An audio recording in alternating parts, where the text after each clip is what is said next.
ન્યુરોસાયન્ટિફિકલી dopamine reward expectation system. તો dopamine તેના ઉપર કામ કરે છે, રિવોર્ડ પ્રેડિક્શન ઉપર. ઠીક છે.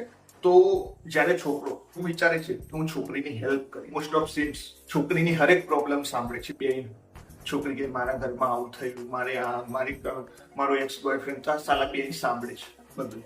સાલા આપણે કાકાઓ પણ બેંકોમાં નથી કોઈ નવી પરણેલી છોકરી ભાઈ નોકરી લાગ્યો તો ચોટી જાય છે ભાઈ. સીમ્સ વગર કામની નવી છોકરી આવે કે એના પગમાં પડી જશે. કાકાઓ પણ ભાઈ કોઈ આ તો ભાઈ શું છે, બાયોલોજી છે. હવે આપણે સાયન્સમાં ઘૂસે છે, યાદ રાખજો. એના માટે ગિફ્ટ્સ બાય કરશે, નવી છોકરીને ક્યાંકથી નાસ્તો કરાવશે અને વગર કામ. સ્કૂલ કોલેજમાં ટીચરોને પણ વગર કામની ભાઈ ટ્રીટમેન્ટો મળતી. મેં કીધું ભાઈ આ શું ચાલે? ઠીક છે, વગર કામના ગિફ્ટ્સ બાય કરીને આપે છે. પ્રોબ્લેમો બધી સાંભળે, છોકરીને વગર કામની હેલ્પ કરે છે અને હંમેશા તું અવેલેબલ છે. છોકરાનું બ્રેઇન તું એક્સપેક્ટ કરે છે વર્ડ માટે અટેન્શન, લવ અને રિલેશનશિપ ને એ પણ. તો આના કારણે છોકરીની આટલી સેવા તો કરી જ નાખી તમે. હવે તમે છોકરીને પૂછવાના એ લાઈક યુ યાર. છોકરી કહેશે ભાઈ મેં તો તને મારા મિત્ર તરીકે જોયો છે યાર. તો એક્સપેક્ટેશન શું હતી છોકરા? આટલી બધી સેવા કરવા પાછળ કે મળી જાય, ના મળી તો ના મળી. તો હવે એનો ડોપામિનનો જે ગ્રાફ હાઈ ગયો એક્સપેક્ટેશનની સાથે,